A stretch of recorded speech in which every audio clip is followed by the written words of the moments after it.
Does anyone even remember the movie Megamind? Considering this movie released almost 14 years ago already, it's not exactly uncommon for people to forget what this thing is really all about. So what's the deal with Megamind? Is it what you think it is? Is it actually a good movie? You see, if you're like me, you probably kinda sorta remember what happens in this film. Metro Man being all good, Megamind being all evil, that one dude whose whole thing is that he's a nerd and is super clumsy.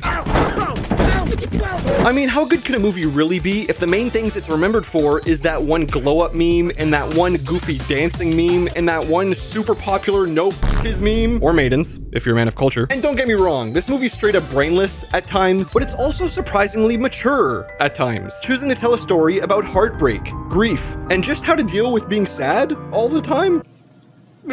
So today, I'll be watching the movie Megamind in full to find out if it's a super epic banger or if it's an incoherent, white-hot pile of garbage. I'll be explaining in depth what happens in this movie while also giving my own reactions and opinions here and there. So grab your copy of Megamind, the Blue Defender for the PSP. I actually have the game this time. And let's jump into a movie that's often misunderstood, the one, the only Megamind. Our adventure begins with the DreamWorks Animation classic, the main character of the movie directly telling us all the backstory we need to know. We start all the way back when Megamind was just a cursed little baby boy. We find out his home planet was about to get sucked into a black hole, so Megamind's parents put him, alongside his minion, into an escape pod to hopefully survive the world-ending event. Yep. There he goes. Everyone he's ever loved is now dead forever. Turns out another kid from a neighboring planet had the same idea, which is when the two low-key became mortal enemies until the end of time. How poetic. Of course, these two random pods end up landing on Earth somehow. The other kid lands in some rich household and the people living there just become his parents, I guess. And Megamind lands in a maximum security prison where he's raised by criminals and learns how to weld metal. Tango down. So Megamind grows up in this prison, which like kinda doesn't make any sense. Why did Megamind stay at the prison? Wasn't he like 2 years old when he landed there? Surely a guard would have seen him and taken him to safety or something. A couple years later, and turns out these two enemies end up going to the same school for gifted children. You see, Megamind's kind of a super genius, and this other guy just straight up has superpowers. He can fly, he has laser eyes. He's basically Superman or Homelander, depending on his mood that day. I'm not sure if literally anyone else here has any powers at all. That's never explained. The story here is that Megamind is kind of a loser at this school. No matter what he does, he always gets one-upped by the Superman kid. This whole scene is basically just establishing some history between the two. It's reminding us that Megamind is very, very sad. Oh my god, this guy is so depressed all the time. You'll see what I mean. After getting picked last in dodgeball, even against a severely crippled girl, Megamind decides he's gonna stop trying to appeal to everyone and just fully lean into the whole supervillain thing. He immediately boogie bombs the entire class, which gets him sent back to prison. This dude's like 10 years old and has already been incarcerated twice. What a menace. We skip ahead a bit and we're told about all the battles Megamind had with his arch rival over the years. The Superman kid took on the name Metro Man, and he became the protector of Metro City, which is where they live. Very clever name. Wonder how he came up with it. And that's pretty much it for the backstory of this movie. So here's when we get into the really juicy stuff. Hey.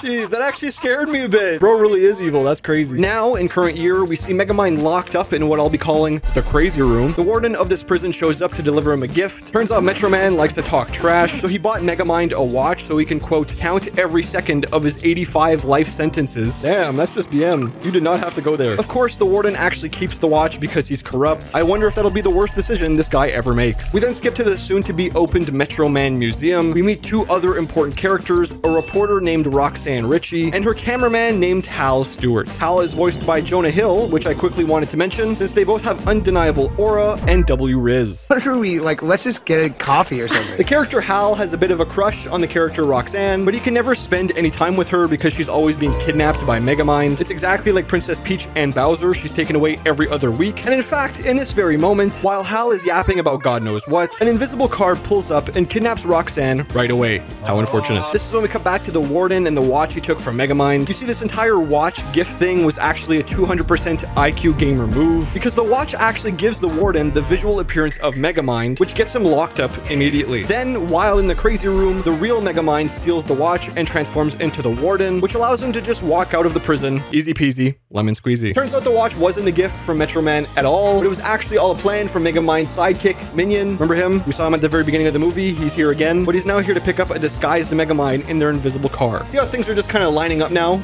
you love to see it. So far, we've established that these two dudes are pretty smart and very deceptive. Seriously, some of the lies in this movie are so crazy. I can't wait to talk about them. And speaking of being very deceiving, random thought I had. You ever sign up for a random website and before you know it, you're getting spam emails every other second? That's because thousands of companies trade your personal data without you probably even knowing. Your name, address, and more are probably all out there. That's where today's sponsor, Incogni, comes in. Incogni automates the process of opting out your information, contacting all the brokers, and handling the objections for you. You can click the link in the description below and use code Darzii to let Incogni do the heavy lifting for you. Listen, of course you have the right to request the data brokers delete your personal data, but doing it manually for all these different websites can actually take years. No one has that much free time, okay? We have too many movies to watch. I've personally signed up for so many websites over the years that it's actually kind of impossible for me to even track where all of my data is going. A newsletter here, a very real free Robux website over here, but thankfully Incogni is very easy to use. Just enter up to 3 emails and 3 home addresses and Incogni will scan the depths of the internet to save your personal information. I'm not kidding, Incogni has made this process so much easier and I feel a lot more relaxed knowing that Incogni has my data's back. So if you ever felt frustrated about your personal information being out there, and of course getting all those spam calls, Incogni has a special deal just for you. Visit incogni.com/Darzii and use code Darzii to snag an exclusive 60% off. That's incogni.com/Darzii and use code Darzii, or click the link in the description below to take control of your personal data today. Back to the video. So Megamind and Minion are back in their evil lair now. They're overly menacing to the point where everything they say has to be evil related to some degree. Did you miss your daddy? Who's a menacing little sight? Did you miss me? Who's a little murderous terrorist? You are. You are. Anyway, so Megamind has Roxanne Ritchi tied up and kidnapped. Remember that? He turns around to be evil and stuff, but Roxanne is kind of over the whole thing. You see, Megamind kidnaps this girl so often that she's just kind of over it at this point. She explains how it's always the same thing over and over again. She gets taken. Megamind uses some villain cliche. Metroman saves her. Rinse and repeat. It's to the point where even when Megamind reveals a pool full of alligators, a chain gun to the face, and multiple torture devices, Roxanne is still just dozing off like she doesn't care. But regardless of all that, Megamind thinks it's finally time to put his plan into motion and call Metroman. Because at the end of the day, this is all about eliminating his arch rival. Nothing more. He just wants this guy dead forever. Back at the Metroman Museum, and there's this big opening ceremony. Metroman is there, obviously just being all alpha and punching holes through walls and stuff. He does some Fortnite dances and also juggles some babies for a bit, a true national hero. But then, Megamind projects himself onto the museum walls to announce to Metroman, alongside the thousands of civilians there, that he's kidnapped Roxanne. Obviously just trying to bait Metroman into showing up. And this part's actually funny because Megamind's written to be oddly aware and sarcastic about everything going on. I always appreciate when characters are written with actual purpose in mind. Yes, I can play along too. Important to note that Megamind pronounces Metro City as Metrocity, which is kind of goofy. And then, with help from Roxanne, Metroman finds out that they're hiding in an abandoned observatory. This is a direct reference to Super Mario Galaxy, once again proving that Roxanne is just Peach and Megamind is just Bowser. Metroman flies into the observatory because there's only one, I guess. But turns out Megamind was actually one mega step ahead because Roxanne and them aren't in the observatory at all, but actually in some random replica they built to trick everyone, I think. Megamind reveals his trap and the two enemies go on and on with some clever back and forth. Honestly, this scene is kind of insane. About to expire. Maybe I got an extended warranty. Warranties are invalid. This is actually super clever, dude. Who wrote this dialogue? Warranties are actually super annoying, by the way. So usually in this scenario, Metroman would just fly out, beat up Megamind, and then save the day. But this time, and completely by chance, I have to add, turns out Megamind trapped Metroman in a dome made of copper. No one knew this at the time, but turns out copper is Metroman's one weakness. Go figure. So his powers just like stop working and he becomes super weak all of a sudden. And then, get ready for this, using the full concentrated power of the sun, Megamind blasts Metroman with some sort of space laser, blows everything up, and Metroman just dies.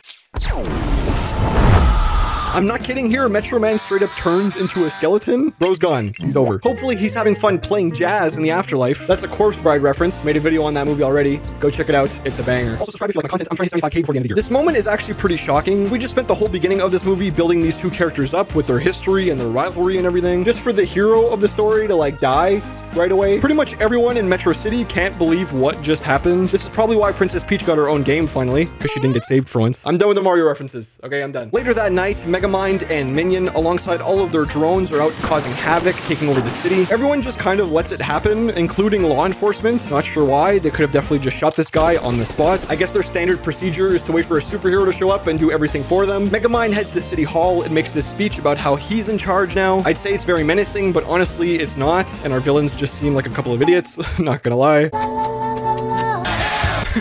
Why is anyone scared of these guys? One of them has blue skin and the other one is literally a fish. The next day now and the havoc continues. The whole city is getting vandalized. This is a nice reference to real life. Gotta give it to them. But here's when things get kind of sad. You see, now that Megamind has been able to do whatever he wants, he feels a little depressed because he feels like he doesn't have a purpose anymore. He just beat his biggest rival, so now what? He always felt like he was supposed to be the world's greatest villain, but with no hero to contest him, what is he supposed to do, really? Why are we still here?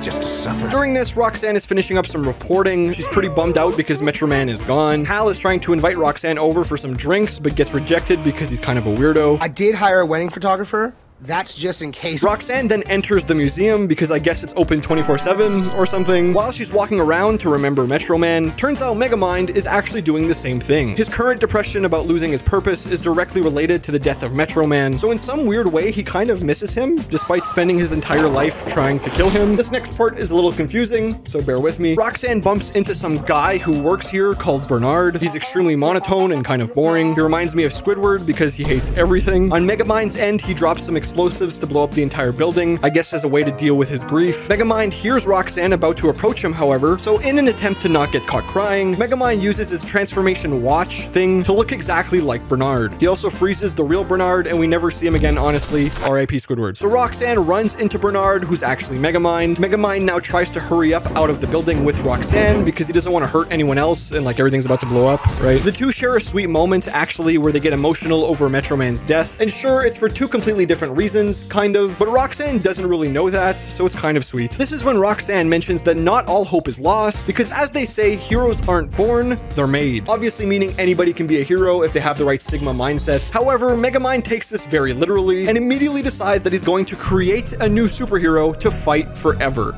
Also, the building finally explodes once Roxanne leaves. Oh, I'm too close. You understood that right. Megamind's gonna create a superhero because he feels like an arch rival is a piece that he's missing. The next day, Megamind is working on some serum to make some random dude super strong. Minion thinks that's a horrible idea because it probably is. Megamind explains that thanks to Metro Man's DNA found on his skeleton, he's able to transfer his powers to someone else. He's gonna inject someone worthy, train them up using a disguise, and then fight them until the world explodes. There's a weird Karate Kid reference when he talks about the training part. It's a bit random, but I guess it's cool. With the serum done and ready to fire, it's just a matter of finding the right person now. They're looking for someone who's very strong-willed and has a sense of true justice, someone who will never give up and will always fight for the betterment of mankind. And it's the weird cameraman, isn't it? Oh no!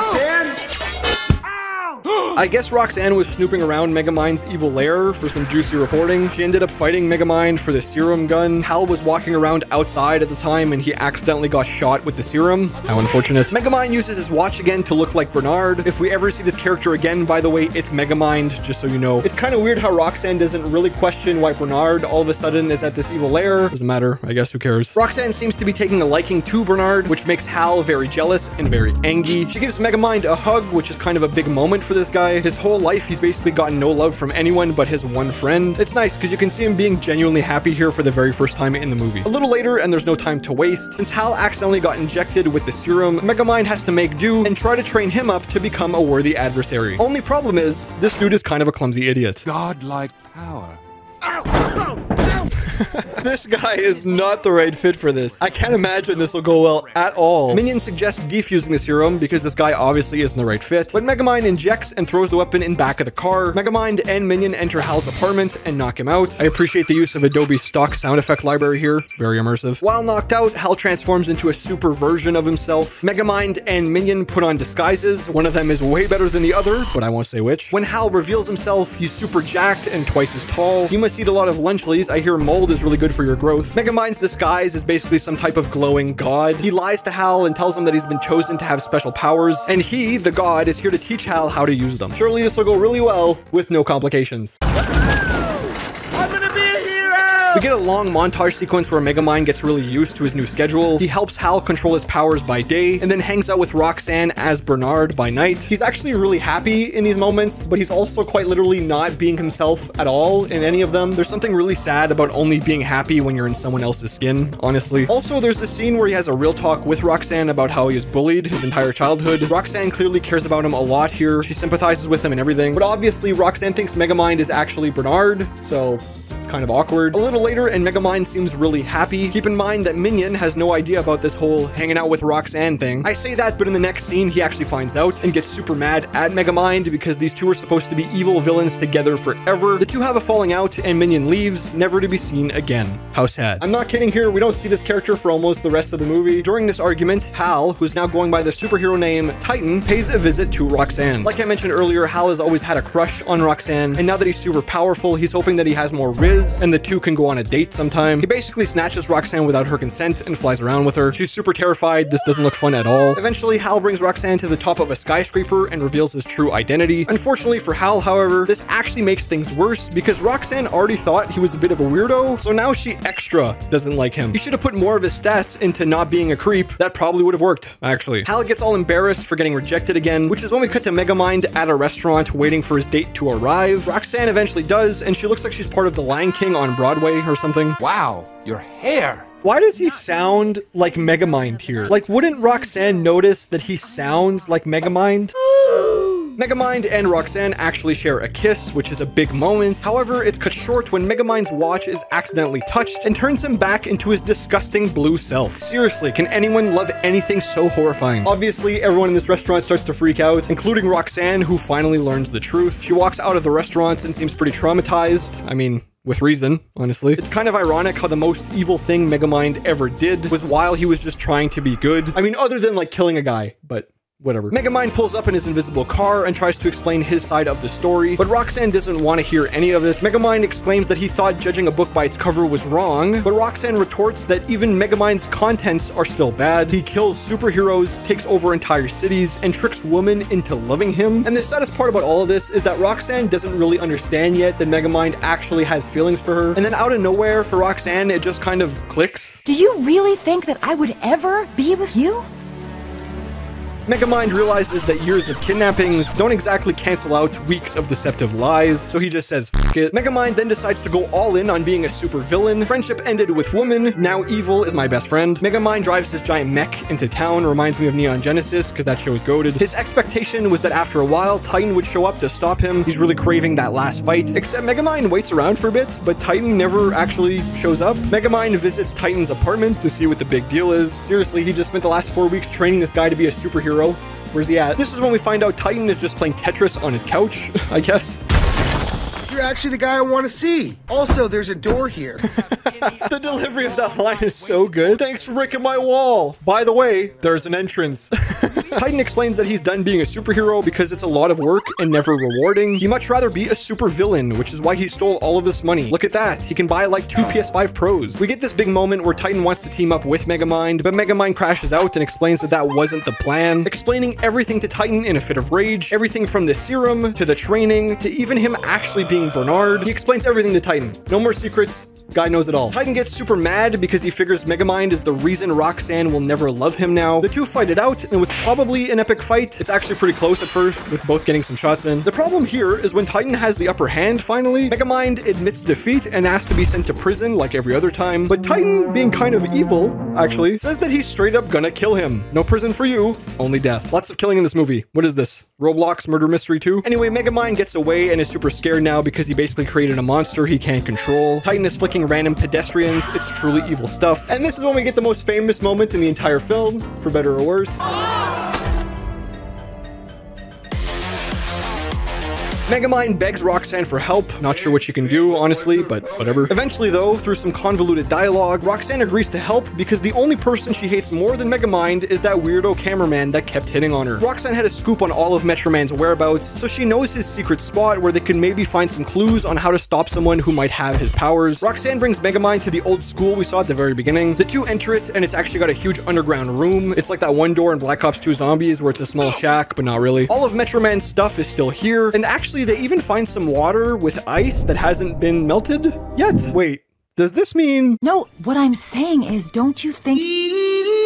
The biggest plot twist in cinematic history happens when Metro Man walks in the room from behind our two heroes and everyone finds out that he's actually not dead at all. Obviously, Roxanne and Megamind are extremely shocked. They thought Bro became bones earlier, but Metro Man explains that during that fateful day when everyone thought he died, he was actually about to stop Megamind, no problem, but he realized that he too was losing his purpose. He had stopped Megamind so many times, it felt like a vicious cycle that he just couldn't get out of. So he faked his own death so he could then stay in hiding and practice his true passion. Playing music. I'm not kidding. How could you do this? He's not even flinching, man. He could actually stop anyone he wants to. Bro's just bored. That's crazy. So this big reveal actually changes nothing in this story, by the way, because Metro Man still doesn't want to come out of hiding at all. Like, no one really knows that he's alive still. So Megamind turns himself in because he gives up. Roxanne tries to talk to Titan, but she fails miserably. Actually, Titan is now about to blow her up, which is when Megamind regrets going to prison, like almost instantly. This is when Minion shows up to get Megamind out of prison. After some long thinking time, Minion realized that Megamind is basically his brother. Titan then says my favorite line in like any movie ever, not gonna lie. There is no Easter Bunny, there is no Tooth Fairy, and there is no Queen of England. Seriously, why did he say this? This is when Megamind shows up to save the day. Acting as the hero now, Megamind, alongside his millions of drones, save Roxanne from sudden death and try to fight off Titan. Sadly though, after Titan throws a building, the very tip of it actually penetrates Megamind's body, killing him instantly. But then, Metro Man actually shows up and scares the bejesus out of Titan. This guy has so much aura, it's insane. Metro Man tells Titan to leave Metrocity immediately and never come back, which he does. And everyone starts cheering despite not knowing that Metro Man is still alive. So like, why isn't everyone more confused?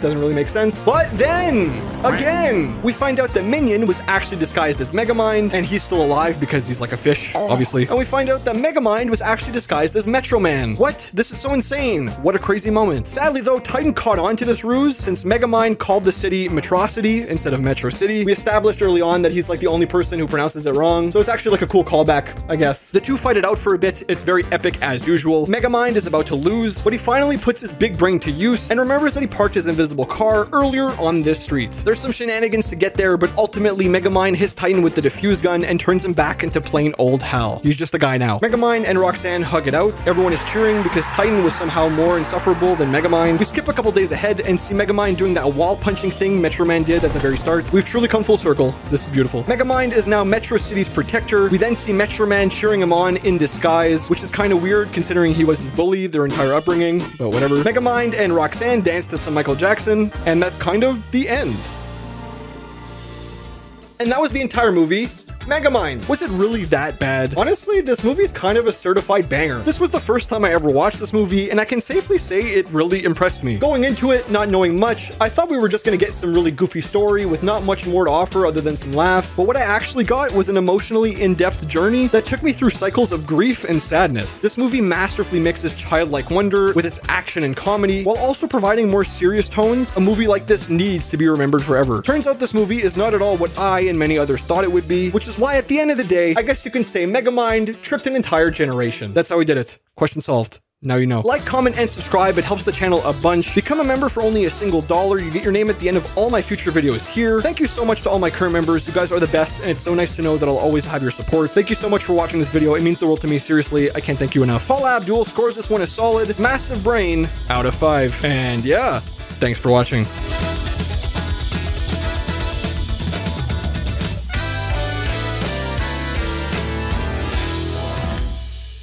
No, what I'm saying is... There is no Queen of England.